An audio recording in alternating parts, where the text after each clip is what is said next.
Parkinson রোগটি diagnosis হবার পর আসলে কাউন্সিলিংয়ের বিষয়টা আপনার কাছ থেকে শুনছিলাম, পরবর্তীতে চিকিৎসা পদ্ধতি কিভাবে নির্ধারিত হয়ে থাকে? পার্কিনসনের চিকিৎসা আসলে মূলত 3টি ধাপে হয়ে থাকে।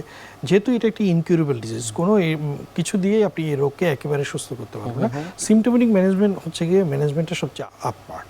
সিমটোমেটিক ম্যানেজমেন্টে অনেক রকম ওষুধ ইউজ করা হয়। মেইন টার্গেট হচ্ছে ব্রেইনে ডোপামিনের লেভেলটাকে আপ করে দেওয়া। যেহেতু ডোপামিন কমে যাওয়ার কারণে এই রোগ হচ্ছে, ডোপামিন লেভেল আপ করে দিলেই আপনি এই রোগের সিমটম এবং লক্ষণ কমে যাবে। ডোপামিন আপ আপনি অনেকভাবে করতে পারেন। ডিরেক্টলি ডোপামিন কন্টেনিং ড্রাগ, যেটা কোডোপা বা সিনডোপা বলা হয়, এই ডোপামিন কন্টেনিং ড্রাগ দিতে পারেন। কিছু ড্রাগ আছে ডোপামিনের ইউটিলাইজেশন বাড়িয়ে দেয়, সেগুলো দিতে পারেন। কিছু ড্রাগ আছে বডিতে যে ডোপামিন আছে সেগুলোকে মেটাবলাইজ হতে দেয় না, মানে ডোপামিনের লেভেলটাকে পারসিস্টেন্টলি আপ রাখেন, এগুলো আপনি দিতে পারেন। এছাড়া কিছু ওষুধ আছে অ্যান্টিকোলিনার্জিক ড্রাগ, যেগুলো বিশেষ করে ট্রেমরে খুব ভালো কাজ করে। এই ওষুধগুলো পার্কিনসনে ভালো কাজ করতে পারে।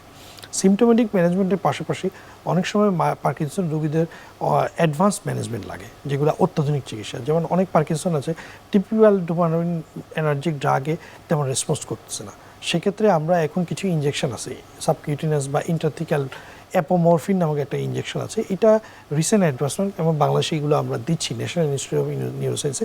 এই ওষুধগুলো কিন্তু ম্যাজিকের মতো সেক্ষেত্রে কাজ করে।